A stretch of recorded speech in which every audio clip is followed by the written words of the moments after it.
Assalamualaikum warahmatullahi wabarakatuh. Alhamdulillahirabbil alamin. Bapak, Ibu, dan rekan-rekan semua, terima kasih telah hadir di acara kami, acara sosialisasi tentang meta program atau bahasa kerennya, bahasa NLP-nya adalah figuring out of people. Mencari siapa orang di sekitar kita. Nah, inilah pembelajaran yang diadakan oleh Rumbes, Rumah Berdaya Zokah. Sebelumnya kami mau ingin cerita dulu siapa kami. Jadi Zokah Foundation didirikan tahun 2015 secara formal menjadi badan hukum. Tapi kerjaan kami telah mulai sejak tahun 2010. Jadi kami para pendidik, baik di sekolah, kampus, maupun corporate, bersatu dan membangun sebuah lembaga. Awalnya kami hanya membina para tunanetra, jadi kerja kita, kemudian dapat uang, kemudian kita salurkan dalam bentuk macam-macam. Dari mulai pelatihan, pengembangan diri, dan berbagai macam ilmu kami sosialisasikan agar para tunanetra itu berdaya. Dan kami menyebutnya DIVA, Difabel Visual. Karena mereka itu bukan tidak bisa melihat, tapi melihat dengan cara berbeda di dalam internalnya dia. Nah, Rumbes berdiri dari awal skema mencari galang dananya untuk kegiatan kemanusiaan tidak dengan meminta-minta, kecuali kondisi emergensi. Dan sejak tahun 2015, hitungan kami hanya 7 kali kami melakukan emergensi. Galang dana murni ya, meminta-minta gitu. Dan itu selalu kami hindari. Mengapa kami hindari? Kami membina duafa dan beberapa diva dan tunanetra. Kami ajarkan mereka kemandirian. Jadi tidak mungkin kami mengajarkan kemandirian tapi lembaganya minta-minta.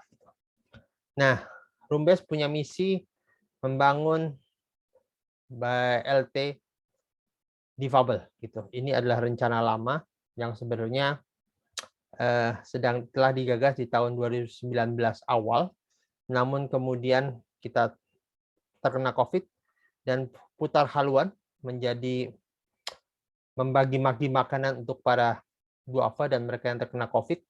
Baru di pertengahan 2022 kami memulai lagi merancang ulang lagi, walaupun dengan kondisi yang sudah terjerat-jerat karena sebagian relawan kami sibuk dengan kegiatan mereka, menyelamatkan aset dan sebagainya, dan itu tidak bisa kami salahkan karena mereka sedang ada tantangan dalam hidupnya, begitu juga para donatur kita.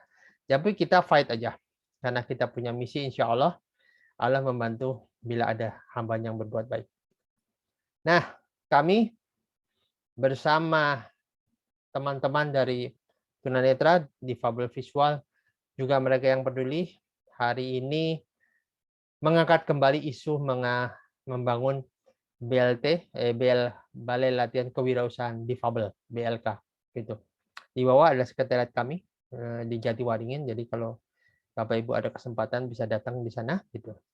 Dan dari awal, sebagaimana sudah kami informasikan, kami mendahulukan barter. Kami punya ilmu, barter ilmu dengan donasi. Donasi dibuat buat kegiatan operasional dan kegiatan yayasan kita. Baik, itu sekilas tentang kami, Rumah Belajar Zokah, dan dari awal kami mengajarkan, mensosialisasikan ilmu berpikir. Maka kami sangat tertarik dengan bagaimana kerja otak gitu. Bagaimana orang membuat keputusan baik buat dirinya, mengapa ada sebagian membuat keputusan yang sangat kontraproduktif gitu untuk dirinya gitu. Dan ini menarik, kenapa sih ada orang yang pintar, kenapa orang bodoh? Kenapa ada orang yang begitu ada tantangan dia berlari terus, meloncat, begitu ada sebagian orang begitu tantangan kemudian give up gitu. Why everybody? Why this happen? Nah, itu yang kita sedang diskusikan. Dan kita mulai mengkaji bagaimana otak bekerja, bagaimana dia menghasilkan keputusan-keputusan dan berbagai macam respon yang dilakukan berdasarkan stimulasi eksternal. Dan meta program merupakan bagian kajian kami. Karena ini adalah sebuah program menarik yang ada dalam pikiran. Sekilas tentang meta program mungkin Bapak Ibu tahu suatu suatu sistematika proses untuk menghasilkan sesuatu output atau apapun itu. Sebuah kerja sistematif untuk menghasilkan output. Gitu. Itu menarik sebenarnya. Nah, meta adalah di atasnya dan di bawah tadi samping. Jadi beyond of the program, apa yang terjadi di dalam program disebut dengan meta gitu. Seperti halnya fisik, di balik fisik gitu kan ada apa, metafisik kan begitu sebenarnya. Jadi meta program artinya menelusuri ada apa sebenarnya di balik program mental seseorang dalam membuat keputusan. Itulah definisi meta program. Nah, meta program sendiri sebenarnya sebuah materi yang diajarkan di level Master Practitioner NLP. Jadi ini sebenarnya sebuah program yang jarang dibawakan orang, jarang dibahas, tapi sebenarnya ini program penting untuk kehidupan kita. Jadi banyak sekali dalam kehidupan kita orang salah pengertian, bahkan berantem, membuat judgement dan sebagainya, dikarenakan karena tidak mengenali bagaimana program terbentuk. Dan kalau orang mengenali bagaimana program terbentuk, sebenarnya hal-hal ketidak sinkronan satu sama lain bisa dihindari. Nah, sayangnya kita belum mengenal siapa yang kita ajak bicara. Bagaimana mereka merespon. Ini yang menjadi menarik bagi kita sebenarnya. Nah, kita akan masuk materi. Jadi kita akan mulai materi dengan sebuah model komunikasi dari Neuro Linguistic Programming. Jadi Neuro Linguistic Programming itu menelusuri manusia bagaimana berpikir. Contoh adalah lihat di gambar, ada event eksternal masuk, karena event eksternal itu dari 2 juta bit per detik, jadi dia perlu difilter oleh otak kita. Filternya salah satunya dikenal dengan metamodel, yaitu mengeneralisasi, mendistorsi, mendelation data yang masuk. Ya, kalau kita lihat film kan, kemudian menceritakan kembali kan, ada banyak scene yang dipotong. Karena kita kadang-kadang cerita cuma 30 menit, pada filmnya main hampir 3 jam kan gitu. Itu yang jadi menarik sebenarnya gitu ya. Dan kemudian kita juga punya program mental yang disebut dengan meta program yang hari ini kita bahas. Jadi filter pertama adalah data itu digeneralisasi, distorsi, dan deletion, dihapuskan, disimpulkan, digeneralisasi agar memudahkan kita menyerap gitu. Ini bagus kerja otak, tapi saat yang sama sebenarnya ini membuat data yang kita ambil tidak kaya. Sisanya di mana? Sisanya tetap disimpan dalam pikiran. Kita bisa tinggal digali, tapi yang kita keluarkan adalah data-data yang kita anggap penting dan tergeneralisasi sehingga kita jadi hasil seleksi kita gitu. Kemudian hasil seleksi itu dibenturkan oleh program mental kita. Bila ngeklik barulah itu dibagi sebuah kesimpulan sementara, namanya internal representation. Jadi hanya 5 sampai 9 kepingan-kepingan data yang kita ambil, kemudian dibuatlah kesimpulan gitu. Nah, kesimpulan ini kemudian digabungkan dengan kondisi fisik kita yang lagi bahagia ataupun lagi sedih. Kondisi fisik kita lagi down ataupun lagi bahagia menentukan respon kita. Ada orang yang bahagia, ada orang lagi bahagia, ada anak yang marah, dia tidak terlalu marah gitu. Tapi ada orang yang lagi moodnya jelek, kasih hal kecil jadi meledak gitu. Behaviornya adalah meledak gitu. Nah, flow ini sering sekali kalau polanya sama dari waktu ke waktu, dia akan menghasilkan sebuah program mental yang akan menjadi peta bagi dia dalam melihat sesuatu. Menjadi paradigma dalam menilai sesuatu. Ada orang yang biasa hidup dilatih atau dididik oleh seorang yang kehidupannya adalah sangat fokus pada tantangan. Jadi sangat fokus pada bahaya gitu. Hati-hati, ini nanti begini, itu nanti begini, itu nanti begini. Kamu ya jangan gini ya. Jadi ada beberapa orang yang dididik dengan kondisi militer yang kuat dan dia takut salah. Akibatnya kehidupannya kalau sesuatu yang dilihat, ini kalau saya lakukan salahnya di mana? Jadi bagaimana mengantisipasi kesalahan yang ada gitu. Fokusnya bukan pada benefit tapi pada masalah yang ada. Nah, itulah cara kita. Karena sering-sering dilatih dan diajarkan bagaimana memfilter dengan cara seperti ini dari di keluarga, lingkungan, akibatnya pola itu dibawa sampai besar. Dan setiap ada penawaran apapun ya lihat, oke, kalau saya terima tantangannya apa, bahayanya apa. Kalau bahaya terlalu besar dia akan tolak tantangan tersebut. Namun dari satu sisi orang yang sangat fighter, satu sisi dia orang sangat menyukai tantangan gitu. Mungkin dididik dengan cara itu. Jadi kalau sesuatu dia fokus pada saya mendapatkan apa. Apa yang saya dapatkan? Bila dapatkan banyak, dia fight. Gitu. Jadi kalau ada sebuah bisnis, gitu, bisnisnya modalnya 10 juta, kalau untung dapat 200 juta, kalau rugi, dia akan rugi 60 juta. Misalnya. Ada orang yang fokus ke ruginya, aduh ruginya gede ya 60 juta. Ada yang fokus ke untungnya. Gitu. Dan ini bukan salah mereka, ini adalah bagaimana mereka dididik, bagaimana mereka dibina, sehingga menjadi sebuah program mental bagi dia. Jadi meta program itu bukan tentang tipe, tapi tentang bagaimana dibesarkan itu menjadi sebuah program mental di dalam dirinya, sehingga menjadi sebuah meta program. Sebuah program dalam menilai sesuatu. Nah, meta program ini adalah alat untuk mengintervensi seseorang ataupun alat untuk memahami seseorang. Jadi kalau kita berbicara dengan orang yang program mentalnya pada bahaya, maka kita akan fokus diskusi tentang kalau mempersuasif ya. Oke Pak, lakukan ini, nanti Bapak akan terhindar dari ini. Dia suka tuh kata-kata itu. Nah, kalau Pak lakukan ini, nanti Bapak akan mendapatkan ini. Tidak suka bagi orang yang program mentalnya adalah menghindar. Dia tidak suka kata-kata itu, dia lebih suka kata-kata bagaimana ini saya terhindar dari apa. Itu yang disukai oleh beberapa orang. Jadi meta program menghasilkan itu. Seperti kita tadi bilang, ini alat intervensi sekaligus alat untuk mengenal seorang. Bagaimana kita masuk dan melakukan persuasif. Apa artinya intervensi? Intervensi artinya kita ketika dia masuk ke sebuah kondisi di mana dia butuh inovasi, butuh leadership, butuh arah, maka orang-orang yang sangat berhati-hati, orang yang fokus pada bahaya tidak cocok di sini. Dia akan lebih cocok di akunting, dia akan lebih cocok untuk penegak hukum. Gitu. Sementara untuk area di mana butuh inovasi, ini bukan bidangnya. Gitu. Sehingga ketika melakukan profiling, oh tipe ini. Gitu. Saya lebih suka dia ada di bagian ini, bukan bagian itu. Nah, ini alat untuk melakukan intervensi dan mengenali seseorang. Dan di dalam teknik kita, alat mengintervensi ada dua. Pertama adalah disebut dengan neurological level, yang kedua memahami program mental seorang. Kita akan diskusi tentang neurological level terlebih dahulu. Neurological level dikembangkan oleh Robert Delt. Dia adalah satu penggagas NLP. Dia adalah pembelajar NLP. Dia adalah murid pertama, murid-murid awalan dari John Grinder dan Richard Bandler. Dia menemukan ternyata manusia itu level berpikirnya punya level tertentu tuh. Dari level lingkungan, perilaku, skill, belief, value, nilai ya, identitas, spiritualitas gitu.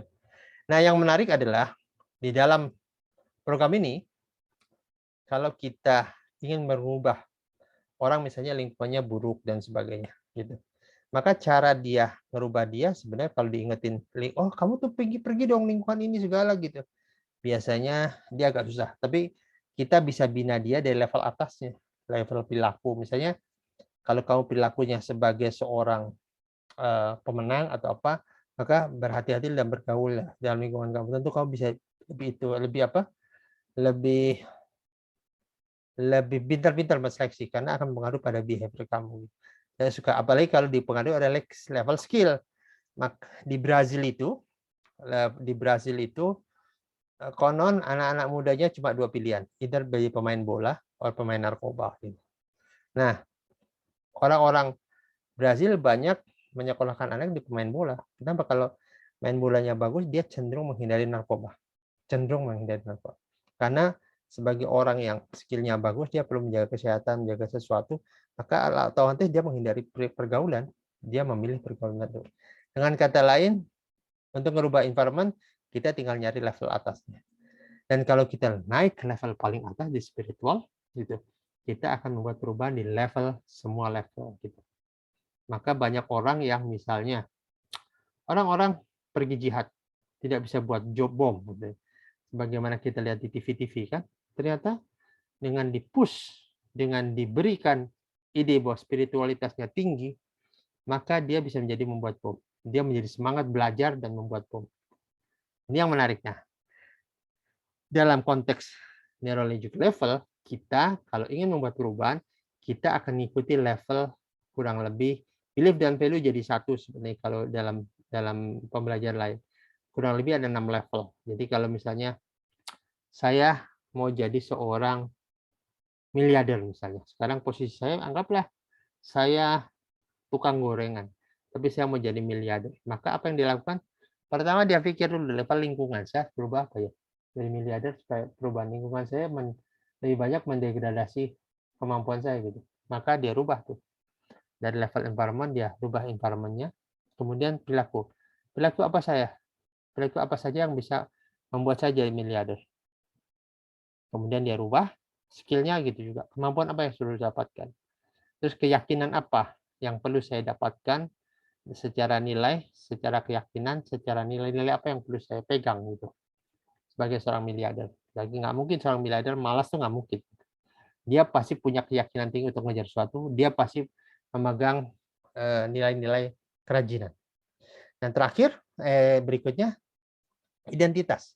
Saya perlu jadi orang seperti apa ya untuk bisa jadi miliarder. Misalnya saya adalah orang yang rajin, saya adalah orang yang inovatif, saya adalah orang yang kreatif. Itu yang membuat dia akan menyetel, akan memprogram pikirannya untuk mengejar identitas yang dia punya. Dan terakhir, kita akan bicara tentang spiritualitas. Jadi, saya harus ibadah seperti apa ya? Agar Allah mengizinkan saya menjadi seorang miliarder. Nah, jadi kalau kita ingin membuat sesuatu perubahan, maka kita gunakan perubahan. Apa yang harus kita rubah dari level environment sampai ke level spiritualitas. Gitu. Dan ini membuat hidup kita jadi terarah. Membuat hidup kita jadi terarah. Dan kita berlari mengejar arah ini, memastikan kita on track gitu, terhadap tantangan yang dihadapi. Oke, itu level neurological level ya. Jadi ini alat untuk membantu kita tumbuh menjadi lebih tinggi dari posisi kita, dan kita membuat program mental, program perubahan dengan membuat perubahan dari level environment ke level spiritualitas. Ini yang disebut neurological level. Jadi alat intervensi pertama di dalam psikosemantik atau ilmu berpikir adalah menggunakan levelisasi dari neurological level ini gitu. Dan kita membuat action plan lah gitu. Secara environment, secara spiritual apa.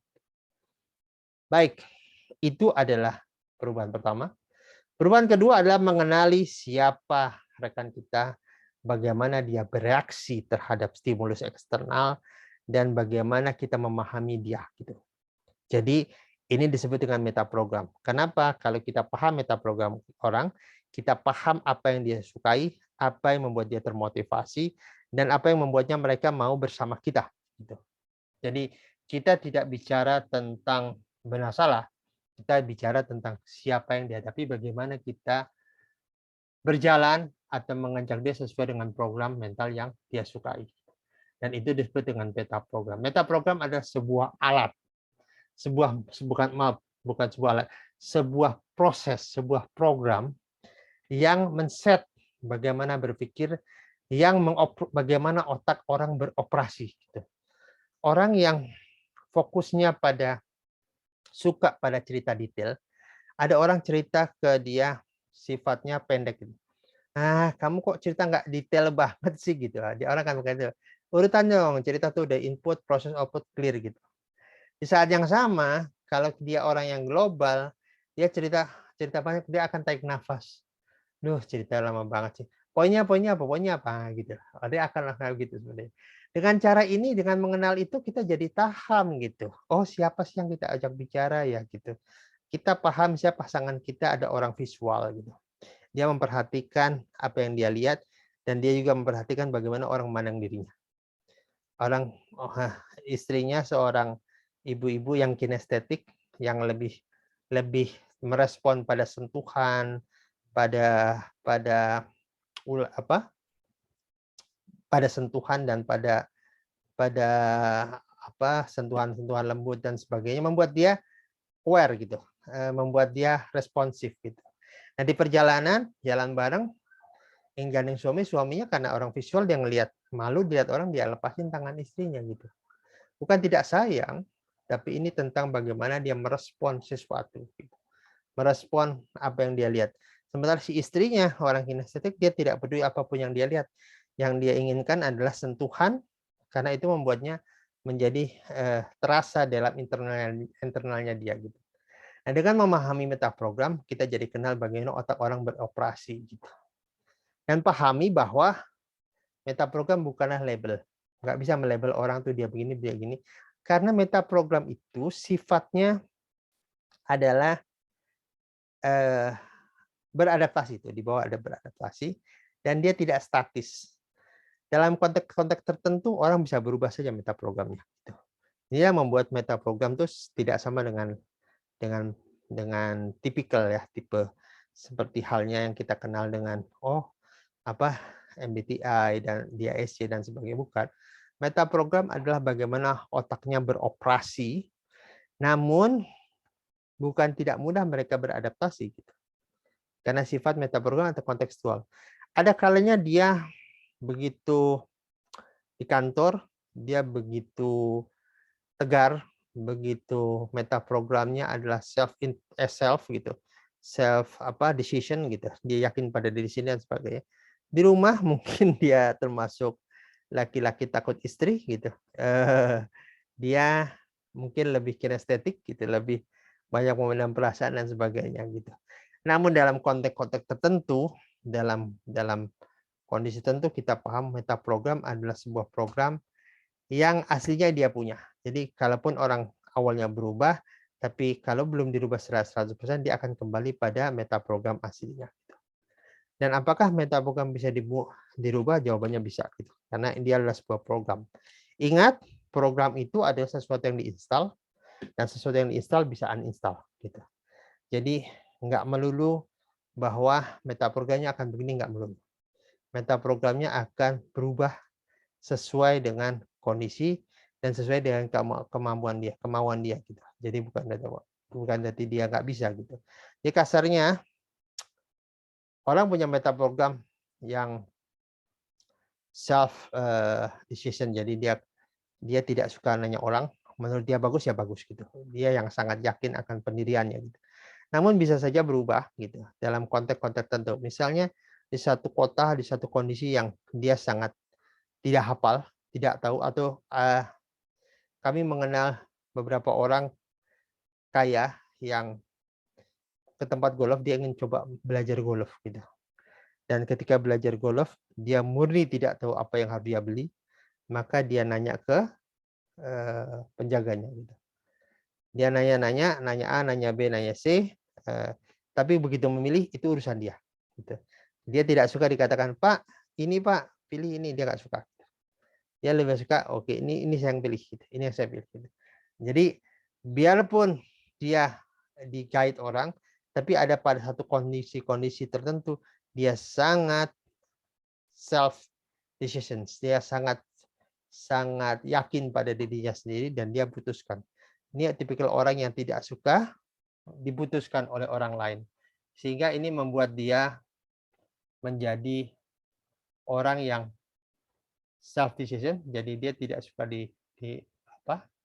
disuruh orang dalam konteks apapun, dan ketika dia tidak tahu, dia walaupun terpaksa harus nanya, di akhir-akhirnya dia akan lebih suka memutuskan apapun sendiri, tidak suka diputuskan oleh orang lain. Dan inilah tentang metaprogram. Jadi kembali, metaprogram adalah sebuah proses untuk membuat diri kita berdaya, tanda kutip, punya program, punya proses tertentu yang sistematis, yang itu kita pakai dalam hidup kita. Dan itu menjadi strategi kita dalam membuat keputusan atau merespon apapun. Jadi strateginya seperti itu, gitu. Dan bukan berarti dia kaku dengan strategi itu. Dalam konteks tertentu ada orang sangat kaku dengan metaprogram. Namun beberapa konteks ada orang sangat fleksibel dengan metaprogramnya, walaupun terasa dia punya beberapa metaprogram yang itu dia pegang. Gitu. Namun di dalam banyak konteks, dia ketika harus bersosialisasi, ketika dia harus memutuskan sesuatu, maka dia tidak mau akan menggunakan metaprogram berbeda dari metaprogram aslinya. Dan itu mudah saja dia nyebrang. Gitu. Walaupun kalau belum dirubah secara 100%, dia akan kembali pada metaprogram yang aslinya. Baik, Bapak Ibu, kita akan belajar 8 meta program yang akan jadi tools bagi kita, akan jadi peta kita dalam berdialog, dalam membangun kedekatan dengan orang, dalam memahami orang lain. Jadi kita tidak lagi memahami orang lain dengan cara biasa, dengan cara asumsi, tapi kita memahami orang lain. Oh, si ini tipikalnya ini nih. Gaya dan strategi dia dalam memutuskan seperti ini gitu. Oke, gitu. Dan saya akan bicara gini untuk si A, dan saya akan bicara gini untuk si B, dan cara ini gini untuk si C gitu.